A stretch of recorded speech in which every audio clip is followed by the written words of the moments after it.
ভিড় মানুষ।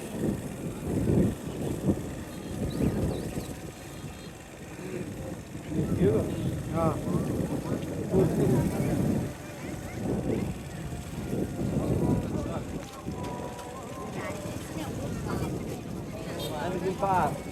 হ্যাঁ কি পাত ওরে বাবা এদি ইসের অভাব নেই আই এদি মূল মেলা জমছে এখানে আসসালামু আলাইকুম ওয়ালাইকুম আসসালাম রাহমাতুল্লাহ। আমরা আসছি একটা পার্কে। এটা কি বিদ্যুতেরই না? এই যে বিদ্যুৎ অফিস। তো ওই সামনে ওই যে দেখতে পাচ্ছেন পার্ক, ওই তো জায়গাটা পুরো নিরিবিলি। এই যে দেখুন বিশাল একটা খাত, অতটাও না, ওঠা যায় এরকমেরই মোটামুটি আর কি।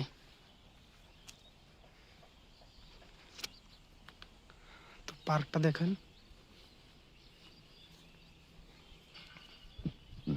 রাস্তার অবস্থা দেখেন না, বালু চট্টু দিয়া ই করা।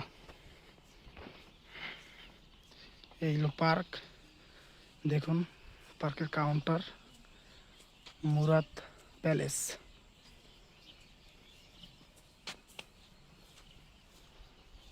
রাত্রে আসলে ভয়ঙ্কর।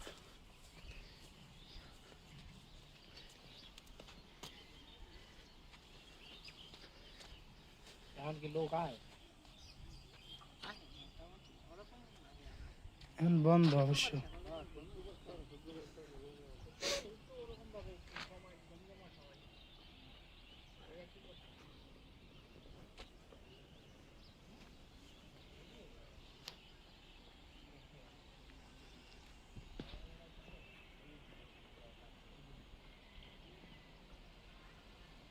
লোক নাই, এর জন্য ভিতরে ঢুকলাম না।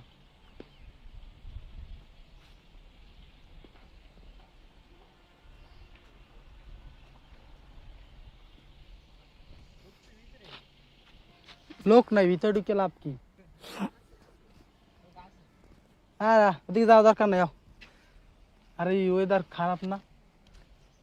হ্যালো গাইস, আসসালামু আলাইকুম। তো কি অবস্থা সবার, ভালো আছো? তো আসলে সবাই ভালো আছো। এই যে সিএনজি টোল, এই হলো সারেন ফার্নিচার, দেখতে পাচ্ছি সারেন ফার্নিচার। তো এই রাস্তার অপোজিটই এই যে মন্টু ভাইয়ের চায়ের দোকান। তো ভালোই লাগে, তোমরাও যারা টেস্ট করোনি তারা এসে টেস্ট করে যাইতে পারো। Bye bye.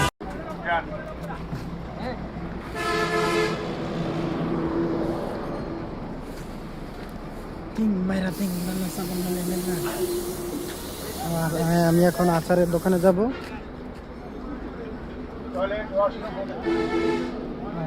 তো আচারের দোকানে যাচ্ছি, দেখি কি পাওয়া যায়। ওয়াশরুম থেকে আসি, ওয়াশরুম দিয়ে আসি। এটা হলো যে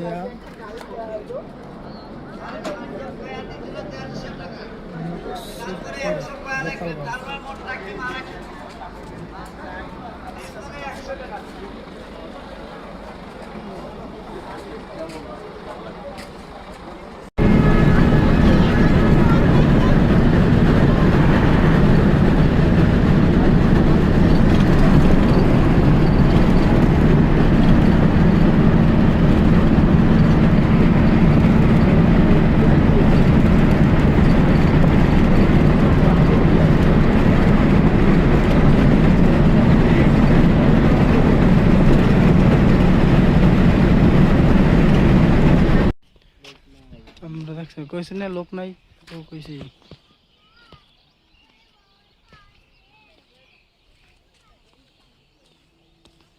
তো ওই পার্কের পিছন সাইডে আছি আমরা, তবে কিছুটা সুন্দর পার্ক।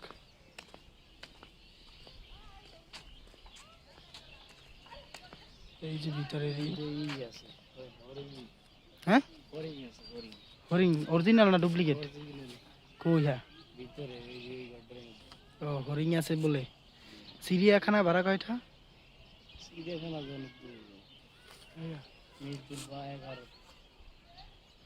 বাসে কয়টা? বাসে তো ভাড়া কম।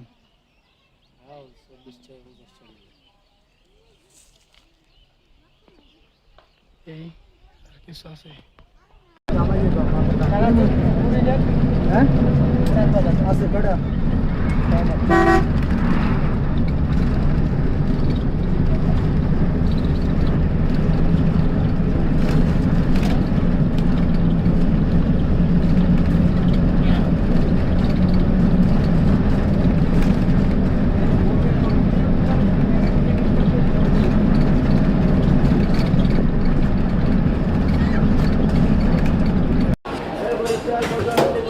হ্যালো গাইস, আসসালামু আলাইকুম।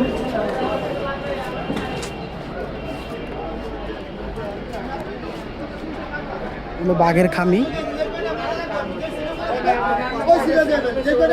তো টেস্টটা কীরকম বলবো, আপনার সম্পাপ্তির মতো আর কি। ঠিক আছে, আসসালামু আলাইকুম। তো হলো ঢাকা ন্যাশনাল মেডিকেল কলেজ। তো এর পাশেই হলো যে আমাদের, এটা কী জানো হলটার নাম? হ্যাঁ আচ্ছা, এই হলটার নাম আমি জানি না, সম্ভবত এই হল। ঠিক আছে, ঢাকা ন্যাশনাল ইউনিভার্সিটির পাশেই হল। আর এই হচ্ছে পাবলিক টয়লেট, বুঝছেন? এত মনে টাকা দেওয়া লাগে, বুঝছেন? খাওয়া হয়ে কেউ খাওয়ায় না কেউ রে। তো আমরা আমাদের উদ্দেশ্য হলো যে এয়ারপোর্ট থানা। তো আমরা যাইতেছি ওদিকেই আর কি। তো আমাদের সাথেই থাকেন।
ভিউয়ার্স, আসসালামু আলাইকুম। আজকে চলে এলাম পায়রা নদীর তীরে।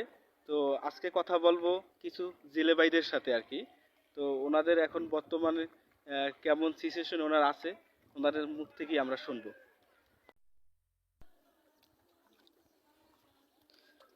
আসসালামু আলাইকুম। কি অবস্থা ভাই? আপনি এখানে মাছ ধরেন? তা আপনার আপনার নাম কি ভাই? জসিম ভাই। আপনার পরিচয় একটু দেন। আমার পরিচয় হলো যে আমি জেলে ভাই, আমরা মাছ ধরিয়া খাই, এই অবস্থা। এখন আমরা নদীতে যাই ভাই, মাছ কোনো এমনিতেই কম। এখন এই পৌষ মাস এখন তো মাছ সবার তারই কম পাওয়া যায়। এখন জাল পাই দাদা, এখন মাছ কোনো এমনিতে কম, যা হয় আমাকে আয়ের থেকে লস হয় বেশি। ব্যবসা বাণিজ্য পরিস্থিতি খারাপ। এখন ওই আজকে নদীতে গেছি 3টা মাছ পাইছি। এখন মাত্র 3টে মাছ পাইছেন? জি, এখন আছি পুরো কষ্টে ভাই, এখন কিছু করার নেই। মাত্র 3টে মাছই পাইছেন? জি ভাই। তো 3টে মাছ কি বাজার বিক্রি করতে পারছেন? না, বিক্রি করিনি, এখন আছে দাঁড়াই, এখন বিকালে আর কি একসাথে আবার নদীতে যাবো, যদি আল্লাহ কিছু দেয় এই আবার মিলিয়ে মিলিয়ে বিক্রি করবো আর কি। দেখা গেছে আপনাদের আচ্ছা, আপনাদের কোন মৌসুমে, অর্থাৎ কখন আপনারা বেশি বিক্রি করতে পারেন বা মাছ পান আপনারা? আমরা দেখা গেছে বর্ষাকালে মাছটা এই ধরনের এই এই 1 মাস পর দিয়ে আবার মাছটা একটু ভালো হবে, পাওয়া যাবে ভালো। তখন ধরেন কোন ধরনের মাছ বেশি পাবেন? এই ধরেন ইলিশ মাছ, মাছ, এগুলোই বেশি পাওয়া যায়। তো আপনাদের বেশি বাজার চাহিদা কোন মাছ? আপনারা যে যদি মাছ পান, কোনটা বেশি ক্রেতারা নেয়? ইলিশ মাছের উপরে তো আর কোনো মাছ। তা ইলিশ মাছটা কেমন পান? আমরা ভালোই পাই ইলিশ মাছ, দেখা গেছে নদীতে গেলে সময় 10,000 12,000 হয় একদিনের মধ্যে, 10,000 12,000 টাকার মাছ পাই। আবার ওখান দেখা গেছে 1,000 টাকার মাছ পাওয়া যায় না। এই জন্য এই মাত্র নদীতে গেছে 3টা মাছ পাইছি, এই অবস্থা। বুঝতে পারছি, মানে আপনাদের ওই নিয়মিত এক রকমের ইনকাম নাই আর কি, না নিয়মিত কখনো একদম টানে আবার কখনো বেশি, হ্যাঁ দেখা গেছে পিছু টানো থাকে আপনাদের বেশিটাই মনে আছে। আমরা দেখা গেছে 2 মাস মাছ ফললো 2 মাস ফললে না, ওই 2 মাস যা ইনকাম করছি বইসেও খাওয়া লাগতে পারে, কিন্তু আমরা তো অন্য কোনো ব্যবসা করি না। আমরা উপরে কোনো ব্যবসা করতে পারি না। তবে এখন আপনারা ন্যায্য মূল্য পান, মানে বাজারে কি অবস্থা? জি ন্যায্য মূল্য বলতে কি মাছটা যে গেলে তো কম, অন মাছের রেট বেশি, মাছ বেশি দামে বিক্রি করা হয়। আর যে গেলে মাছ কম থাকে বেশি থাকে সেই গেলে তো মাছ মনে করেন কম দামে বিক্রি করা লাগবে না, মাছের চাহিদা বেশি কারণে মাছের দামটা একটু কম থাকে। তো জাল ফালাইছিলেন কখন, রাতে? না 6টা বাজে গেছি, সকাল 6টায় গেছি, এখন বাজে কয়টা না 8টা 9টা বাজে। আপনারা কয় ঘন্টা ফেলে রাখেন জাল? আমাকে নদীর শ্রমিকদের ধরেন আমাকে যে আমার গৃহস্থরা যারা জাল পায়, কারণ এলাকার মানুষ এখন জাল হইলে যে ধরনের আমাকে জাল এই ধরনের, আমরা ধরেন 20 মিনিট 30 মিনিট নদীতে রাখতে পারি, আবার টানা লাগে। ও আপনাদের এখানে দুটো গ্রুপ আর কি? দুইটা গ্রুপ, আমাকে স্থানীয় যারা হেরা হইলো যে অনেক বড় জাল পাতে, তারা ঘন্টার পর ঘন্টা রাখে, আমাকে জালের ধরনের রাখতে পারি না। ও এখানেও প্রভাবশালী ব্যাপার আছে। জি দেখা গেছে আমরা মনে করেন 10 মিনিট 20 মিনিট রাখলে আমাকে জালে মনে করেন আমাকে জাল হইলো দিয়া নদীতে ভাইসা থাকে, আর হ্যাগোটা থাকে তলাই। এই যে মনে করেন এখানে যে একটা প্রভাব আছে, হ্যাঁ, প্রভাবশালী ব্যক্তিরা যে এরকমের এক ধরনের আপনাদের বাধা সৃষ্টি করে, এতে কি কোনো আপনাদের কোনো মানে কোনো আছে, আপত্তি আছে? অর্থাৎ আপনারা কোনো না না কোনো এখন হইলো কি কোনো এখানে কি মানে আমি আপনাকে বলি আর কি, এই ধরনের এখানে একটা ক্ষমতার পাওয়ার দেখাচ্ছে, এর কোনো ব্যবস্থা নিয়েছেন আপনারা আজ অব্দি? কারণ এই নদীটা তো এটা তো মনে করেন আপনার আমার সবার, এখানে কোনো ব্যক্তি মালিকানা নাই কি কারো গোষ্ঠী, এখানে কোনো একটা সংখ্যাগরিষ্ঠতাও এখানে থাকা ঠিক নেই আর কি, সেই খাতিরে বলছি আর কি।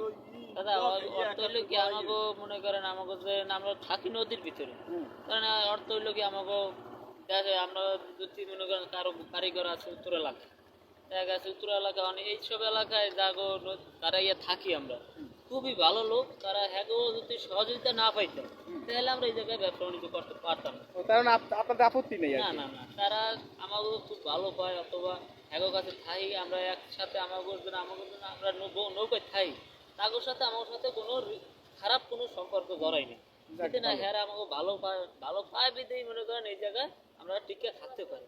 হ্যাঁ ক্ষয়ক্ষতি করলে তো আর আমরা এই জায়গায় থাকার কোনো প্রয়োজন নেই, হ্যাঁ এলাকার মানুষেরা যদি আমাদের ক্ষতি করতে চায় অনেক বিলি করতে পারে। এই নদীটার নাম শুধুই পায়রা নাকি আরো কিছু আছে? এটা হচ্ছে যে কয়লা তাপবিদ্যুতের নদী। সেটা তো বুঝছি, পায়রা তাপবিদ্যুৎ, কিন্তু এটা পায়রা নদী হচ্ছে উপকূলে, এই হচ্ছে তাপবিদ্যুৎ নদী। ও তাপবিদ্যুৎ নদী। তো আপনার পায়রা নদীতে যান না?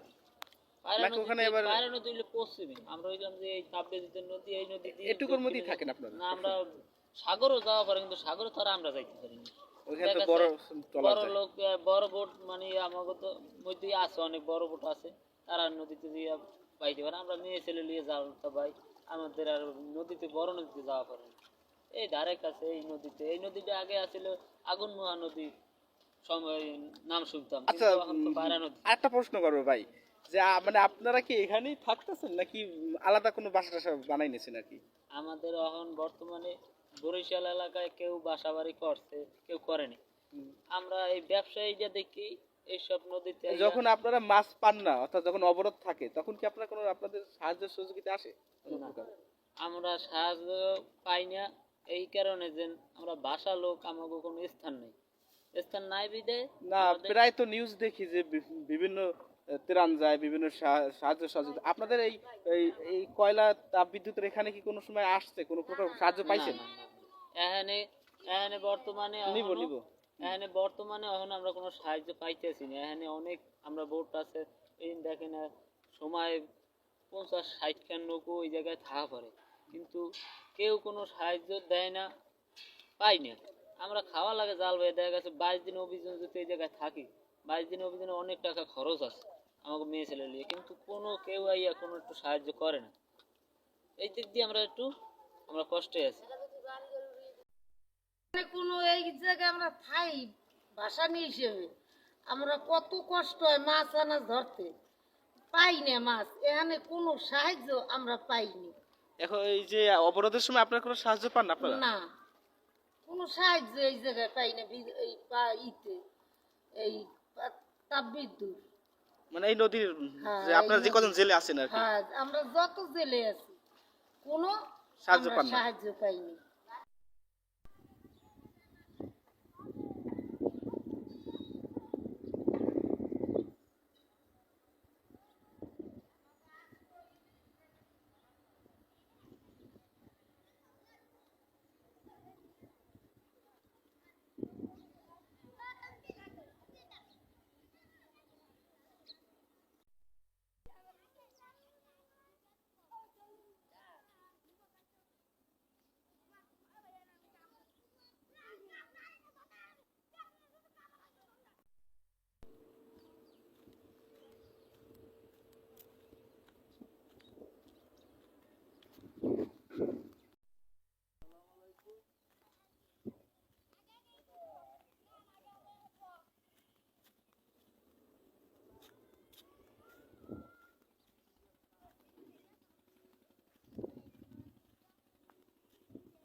পুরো কুয়াশার মতো দেখা যায়।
গাইস, আসসালামু আলাইকুম। আজকে ছুটির দিন, তাই একটু ঘুরতে বের হইলাম। তো আপনাদের ঘুরে ঘুরে দেখাবো। এই দেখুন আমি কোথায় ঘুরতে আসছি। কত সুন্দর রাস্তা, খেলার মাঠ আছে, বিল আছে, সবকিছু আপনাদের দেখাবো আজকে।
স্নাতক ও স্নাতকোত্তর পর্যায়ের ছাত্রদের ভাব ঝাঁপ নাও এবার ছাত্রীদের জন্য যে দিনগুলো নির্ধারিত আছে আজকে তাদের সেই দিনগুলো বলছি। ছাত্রীদের উচ্চ মাধ্যমিক পর্যায়ের ছাত্রীদের 100 মিটার দৌড়, স্নাতক ও স্নাতকোত্তর পর্যায়ের শিক্ষার্থীদের অর্থাৎ ছাত্রীদের 100 মিটার দৌড়, উচ্চ মাধ্যমিক পর্যায়ের শিক্ষার্থীদের দীর্ঘলাভ, স্নাতক ও স্নাতকোত্তর পর্যায়ের ছাত্রীদের দীর্ঘলাভ এবং গোলক নিক্ষেপ, থাকছে ক্রিকেট বল নিক্ষেপ, চাকরি নিক্ষেপ, উচ্চ মাধ্যমিক পর্যায়ের ছাত্রীদের উচ্চ লাভ এবং স্নাতক ও স্নাতকোত্তর পর্যায়ের ছাত্রীদের উচ্চ লাভ, উচ্চ মাধ্যমিক শিক্ষার্থীদের ছাত্রীদের 400 মিটার দৌড় এবং স্নাতক ও স্নাতকোত্তর শিক্ষার্থীদের 400 মিটার দৌড়।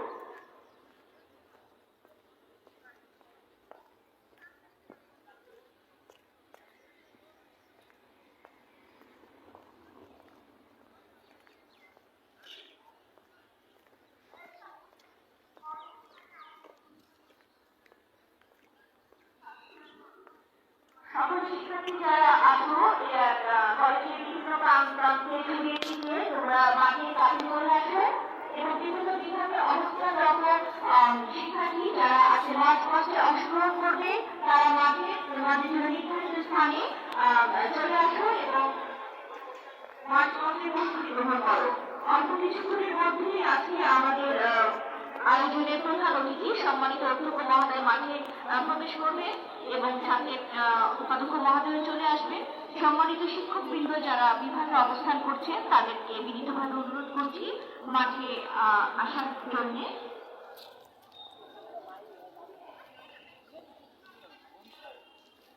আমি শিক্ষার্থীদের সুবিধার্থে আবারও আজকে যে ইভেন্টগুলো অনুষ্ঠিত হবে জানাচ্ছি। উচ্চ মাধ্যমিক ছাত্র এবং ছাত্রীদের 100 মিটার দৌড়, সম্মান, স্নাতক ও স্নাতকোত্তর পর্যায়ের ছাত্র এবং ছাত্রীদের 100 মিটার দৌড়, উচ্চ মাধ্যমিক ছাত্র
আসি দেন একটা মিষ্টি।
এটা নামি উঠতেছি না।